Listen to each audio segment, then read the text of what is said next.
작년 7월 8일 아베 신조 전 일본 총리가 총탄에 사망한 지 2달여 뒤인 9월 24일 대만 2대 도시 가오슝시에는 아베 동상이 세워졌습니다. 지역 유지들의 기부로 제작된 동상에는 아베 전 총리는 생전 대만을 전력을 다해 지지했다, 감사의 마음을 담아 이 동상을 제작했다라고 쓰여 있습니다. 최근 식사 자리에서 만난 아베파 국회의원은 아베 전 총리가 죽기 전에 가장 역점을 둔 활동이 일본 대만 간 경제협력이었다라고 증언했습니다.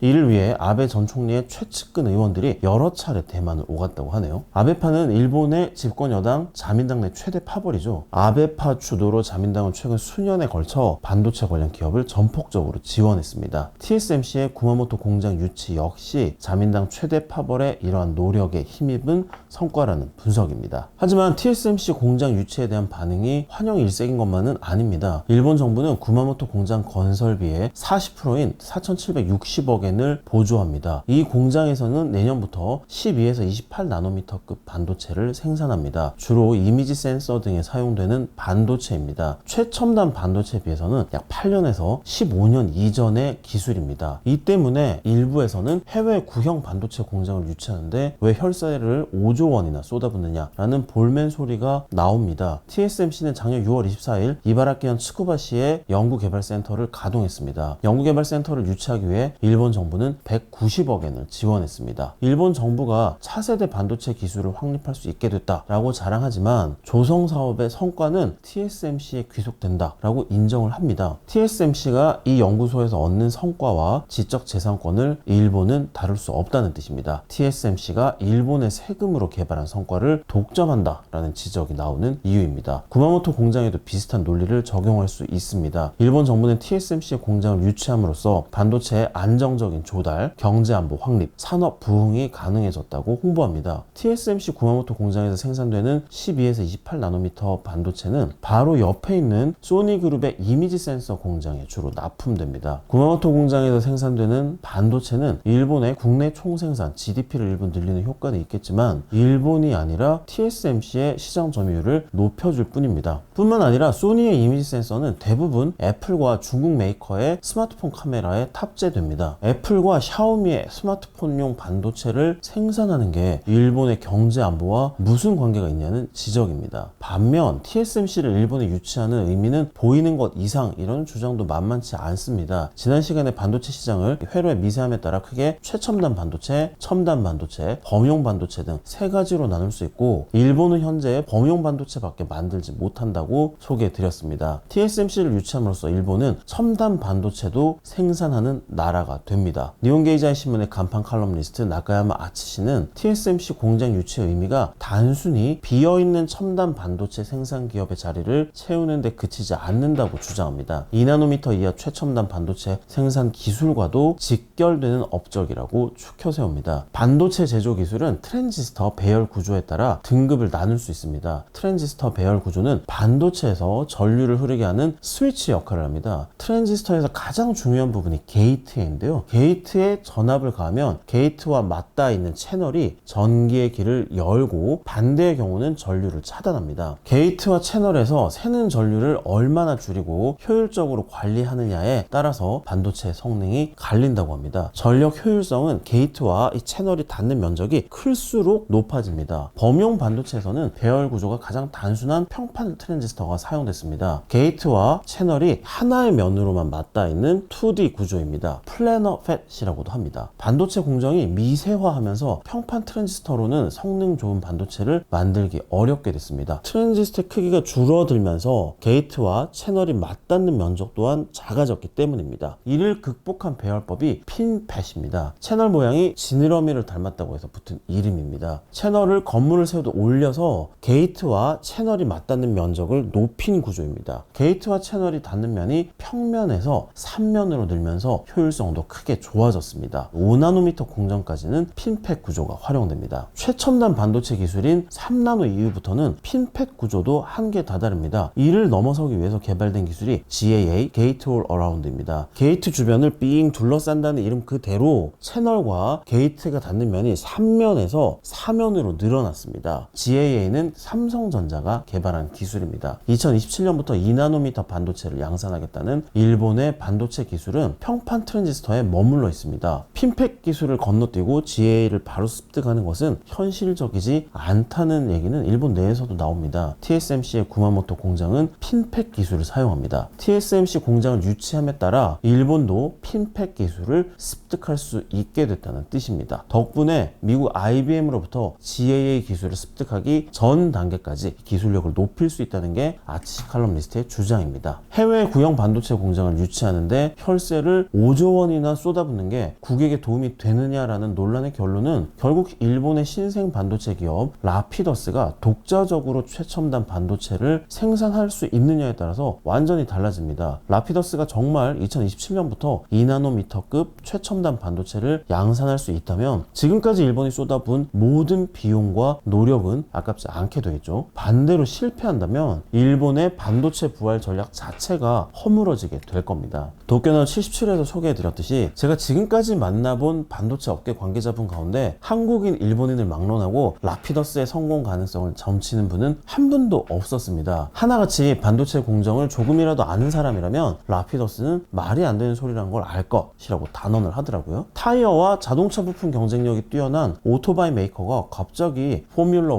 1 슈퍼카를 만들 수는 없지 않냐는 것입니다. 무엇보다 일본 정부가 주도한 산업 재편 전략치고 성공한 적이 없습니다. 1999년 히타치 제작소와 NEC의 메모리 반도체 사업을 통합한 엘피다 메모리는 2012년 파산해서 미국 반도체 기업인 마이크론 테크놀로지에 인수됐습니다. 미쓰비시 전기와 히타치, NEC의 반도체 부문을 통합한 르네사스 일렉트로닉스는 만년 적자를 변치 못하다가 공적 자금의 지원을 받았습니다. 현재는 자동차용 반도체 생산 기업으로 자리는 잡고 있지만 세계 시장에서의 존재감은 크지 않습니다.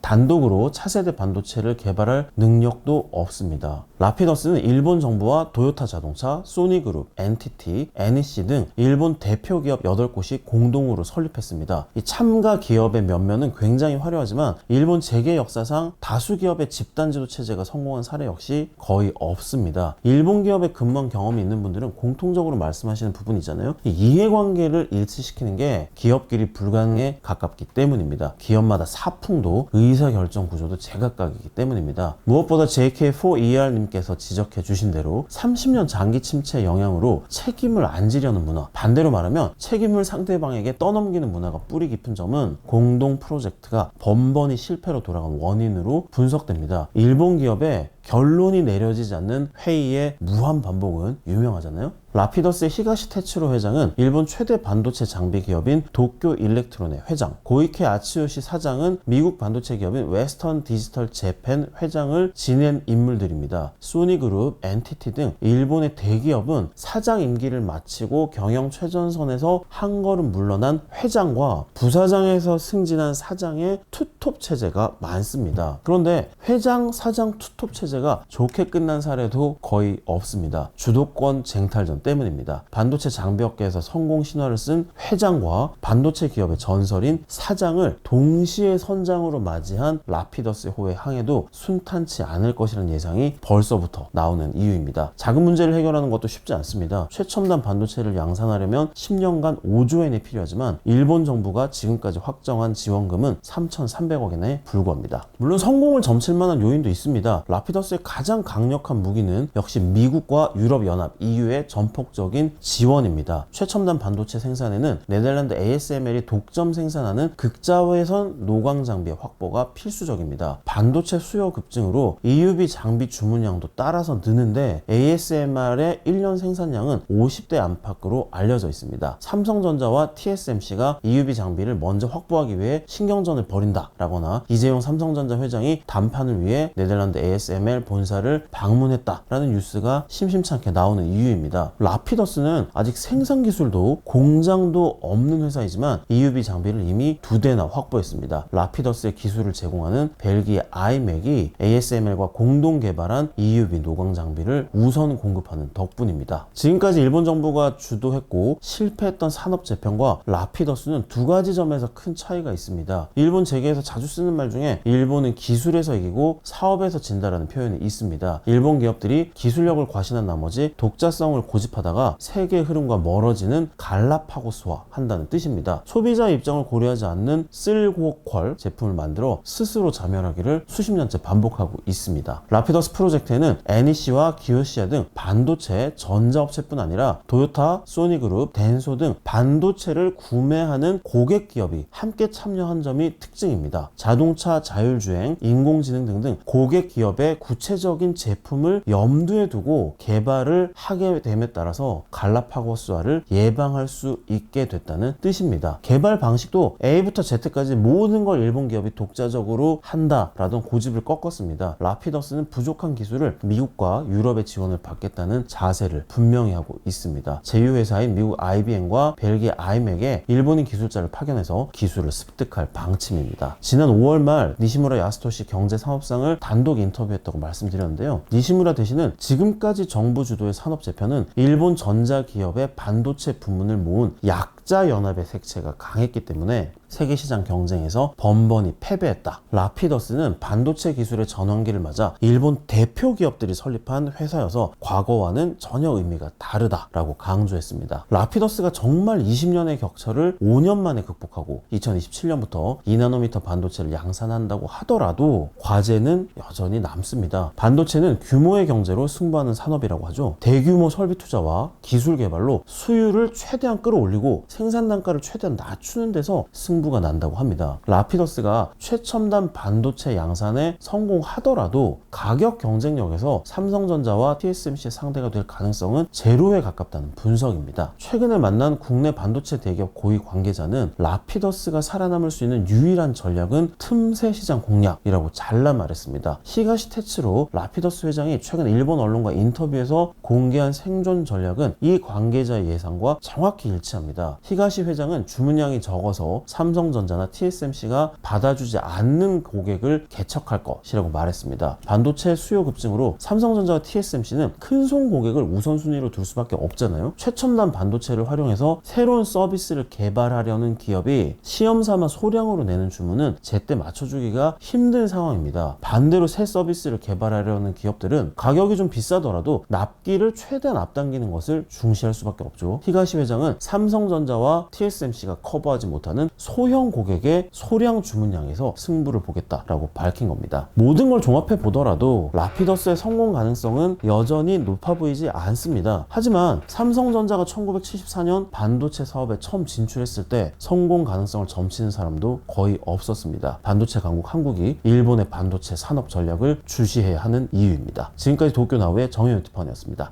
감사합니다.